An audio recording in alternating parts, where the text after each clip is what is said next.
Bonjour à tous, ici Léo Toudonné et je vous retrouve aujourd'hui pour le débrief de la rencontre qui a opposé le Stade Brestois au Stade Rennais en date du 17 janvier 2021. On est tout de suite parti donc pour les top flops habituels et dans un deuxième temps, le point rouge et noir qui sera comme à mon habitude divisé en deux autres points, le point rouge et le point noir. On est parti. Alors mes tops pour cette rencontre, ils seront composés côté Rennais de Martin Terrier, Clément Grenier et Jérémy Doku. Côté flop, j'ai décidé d'y rentrer Adrien Truffert et Jerzino Niamzi. Alors concernant Martin Terrier, dans un premier temps, moi je sens une vraie prise de confiance de sa part depuis son repositionnement dans l'axe. Il nous montre beaucoup de justesse technique dans son rôle d'ancrage qu'il a très bien réalisé face au Brestois.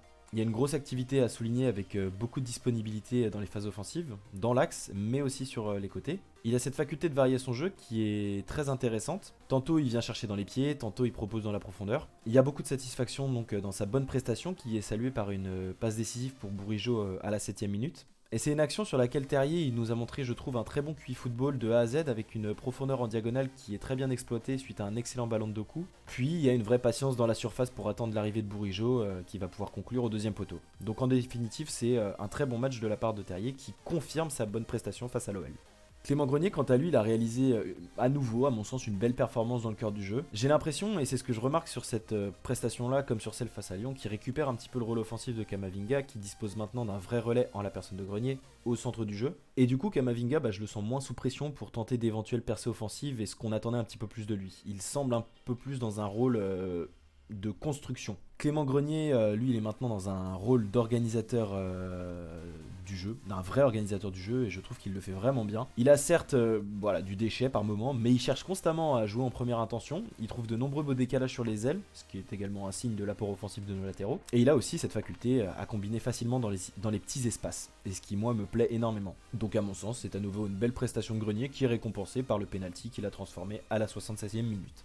Enfin, Jérémy Doku. Donc beaucoup de déchets offensifs de la part du Belge, mais il tente énormément et malgré son inefficacité statistique, il est de plus en plus présent dans les phases offensives rennaises qui sont conclues par un but. Comme face à Lyon la semaine passée, il est directement impliqué sur l'égalisation rennaise avec un bon espace qui est pris suite à une remise immédiate de Traoré côté droit et puis il délivre un amour de ballon pour Martin Terrier qui ensuite réalise le bon geste pour Bourigeaud. Enfin, vous connaissez la suite. Alors, j'ai le sentiment que Doku, en tout cas celui de novembre, il aurait pas eu la lucidité de faire cette passe et il aurait été plus provoqué dans l'axe. Donc pour moi, la situation qu'on a pu voir face à Brest sur l'égalisation, ça souligne quand même une belle progression dans ce domaine. Et c'est pour ça que j'ai envie de la marquer. Ensuite, j'ai aussi vraiment envie de faire un point sur l'apport défensif et tout le travail de Doku dans ce secteur, qui a à nouveau réalisé un travail de repli sans relâche durant l'entièreté du match. On avait déjà pu voir cet aspect de son jeu depuis plusieurs rencontres, mais je l'ai vraiment senti très impliqué face aux Brestois. Est-ce que c'était une consigne particulière de Stéphane quand on connaît la qualité des couloirs brestois avec Fèvre, Cardona, Honora, Romain Perrault? Voilà, moi j'en sais rien, mais en tout cas il a fait preuve de beaucoup d'abnégation défensivement, quitte à manquer de lucidité par moment sur nos phases offensives, mais le ratio il est largement positif à mon sens, c'est pour ça que j'ai décidé de le mettre en top. On va maintenant du coup discuter des flops avec Adrien Truffert et Jerzino Niamzi. Alors, concernant les flops, Adrien Truffert dans un premier temps a selon moi été mis en grande difficulté sur ce match. Il a tout de même réalisé une entame de partie relativement intéressante, mais ça s'est dégradé au fur et à mesure de l'avancement de la partie, avec une absence quasi totale de qualité au niveau des centres sur le plan offensif, mais également des errances techniques dont on n'avait pas l'habitude avec lui, des contrôles ratés, des passes mal ajustées, voire totalement ratées, à l'image de celle à la 60e qui a été interceptée par Paul Lannes, qui aurait pu être très dangereuse. Je l'ai trouvé également passif à certains égards sur le plan défensif, notamment à la 56e où les Brestois combinent sur son côté et il laisse Romain Fèvre absolument libre de centrer pour Chardonnay qui oblige Salin à une double parade.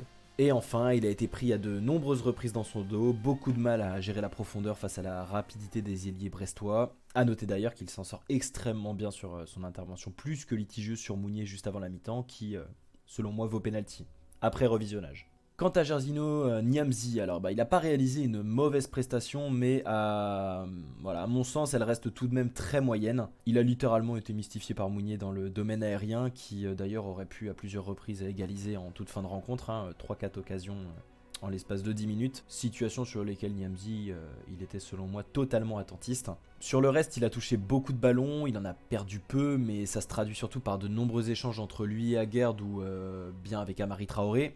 Il a tenté quelques longs ballons intéressants dans le dos de la défense qui auraient pu déboucher sur des situations très dangereuses. Donc ça c'est le point positif de son match. Et puis je note également qu'il est quand même à l'origine de l'égalisation rennaise avec ce superbe mouvement collectif côté droit et puis une très belle passe trouvée le long de la ligne pour Amari Traoré. Mais globalement, j'ai pas été emballé par son match, pendant lequel je l'ai pas trouvé aussi impérial que face à Lyon, moins tranchant, et voilà, notamment, je le répète, dans le domaine aérien, où on a vraiment été mis en difficulté par les Brestois et Mounier en personne. On est maintenant parti pour le point rouge et noir. Alors, dans ce point rouge, j'ai envie de retenir le mental et le caractère de nos Rennais pour être allé chercher 3 points face à une équipe très performante à domicile depuis 5 matchs, avec 13 points pris sur 15 possibles.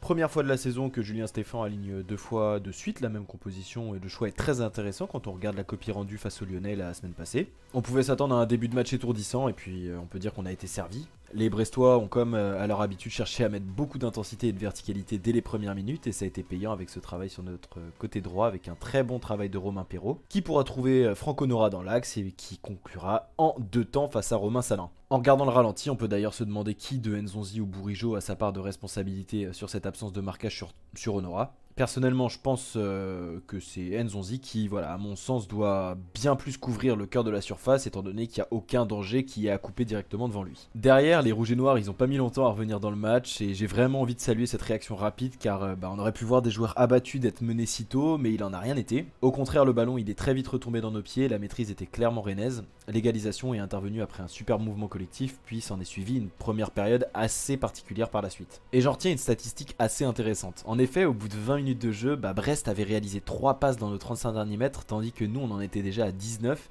Et pourtant, ça traduit pas vraiment selon moi d'une réelle dangerosité de notre part. On retombait légèrement dans cette habitude, en tout cas j'en ai l'impression, de voir un jeu en essuie-glace en tournant autour du bloc brestois comme ce qu'on avait pu voir par exemple face à Nantes. D'ailleurs, sur l'ensemble de la partie, les statistiques générales, elles n'étaient pas forcément représentatives d'une domination outrageuse de notre part. 60% de possession pour les Rennais, mais le double de tentatives face au but pour les Brestois avec beaucoup plus de dangerosité, malgré le fait qu'il n'y ait pas eu un pourcentage de frappes cadrées très important. Les actions les plus franches, c'était du côté définitivement brestois, avec un Mounier qui, pour le coup, n'a vraiment pas été verni par rapport à ses poteaux qu'il a touché 2 fois. Donc il faut savoir que la chance nous a souri lors de cette rencontre avec beaucoup de réussite défensive, à l'image de ces montants touchés par Mounier et de la décision aussi en notre faveur de ne pas siffler le penalty sur Mounier à la 45e. Cette décision, elle a été dans notre sens à la 76e suite à une faute sur Truffert, et fort logiquement selon moi, et on va pas s'en plaindre. Par rapport à cette question de chance, j'aime bien ressortir cette citation d'Hector Berlioz qui disait « Il faut de la chance d'avoir du talent, mais il faut également le talent d'avoir de la chance ». Clairement, on en manquait cruellement depuis le début de la saison et on peut éventuellement se dire que c'est peut-être en train de tourner. En tout cas, je suis personnellement très satisfait de ces 3 points récupérés à l'extérieur. Les Brestois auraient mérité un meilleur résultat, mais ils n'ont pas fait preuve de réalisme devant le but, avec 14 frappes pour 4 cadrés, ce qui a été notre cas. 7 frappes pour 4 cadrés. Et par ailleurs, j'ai vraiment le sentiment d'une unité collective retrouvée depuis le fameux stage à Marbella. Est-ce que le déclic est là? Peut-être, mais en tout cas, il faut continuer sur cette série en allant maintenant chercher des points face à Lille. Quant au point noir maintenant, je vais pas m'étendre sur le sujet, mais j'ai envie de parler de tout un clivage autour du poste de gardien de but. On en entend partout et pour tous les goûts. Alors avant toute chose, ce point noir, faut savoir qu'il sera absolument pas basé sur la performance de Salin qui a réalisé un match correct face à Brest, n'en déplaise à ceux qui pensent le contraire, mais ne connaissent absolument rien selon moi à ce poste. Moi personnellement, ce qui m'insupporte, et j'ai pu m'exprimer à ce sujet lors de l'émission Radio Roison du 10 janvier dernier, c'est la constance que certains peuvent avoir à se retourner jour après jour concernant les performances de nos gardiens. Quand Alfred Gomis est arrivé dans les buts, il a fait l'unanimité instantanément après sa performance face à Séville, puis il a suffi d'un match raté face à Paris pour qu'on soit en train de l'enterrer définitivement. Et ensuite arrivée sa blessure qui a permis à Salin de reprendre une place dans nos cages, les bons résultats se sont remis en place et tout le monde était presque à quémander que Salin reste dans les buts. Puis à nouveau, un nouveau retournement de veste à la suite du match face à Lyon pendant lequel effectivement Salin a une part de responsabilité importante sur les 2 buts. Et il a à nouveau fait l'objet d'invectives importantes suite à son intervention lors de l'ouverture du score brestoise, mais je vais donner mon avis clairement sur ce point. Ce qu'il faut savoir, c'est qu'un gardien du niveau de Salin ne semble pas pouvoir faire plus que ce qu'il a réalisé sur cette action. La tentative d'Honora, elle est en première intention après le centre de Perrault, elle est sèche, elle n'est pas en contact permanent avec le sol. L'arrêt réflexe, le positionnement et la posture, c'est déjà de très bons points pour Salin sur cette action-là. Donc à mon sens, c'est quasiment impossible de capter ce ballon-là. Que ce soit Salin ou un autre, ça aurait été pareil. Ça reste mon avis en tout cas, mais si Romain Salin ou un autre gardien professionnel tombe sur ce podcast et veut me dire le contraire, qu'il n'hésite pas, dans ce cas-là, je reviendrai sur ce que j'ai dit. Bref, en tout cas, moi je tiens à mettre en avant tout le travail que Salin réalise depuis maintenant 1 an et demi au club. Il assure depuis le début de la saison un très bon travail en l'absence de Gomis avec une seule défaite à son compteur, et il a également un rôle de leadership plus qu'impressionnant. Un deuxième gardien comme Salin, pour le coup, je pense qu'il y a beaucoup de clubs qui aimeraient ça dans leur effectif et très peu peuvent s'en vanter cette saison d'être dans cette situation.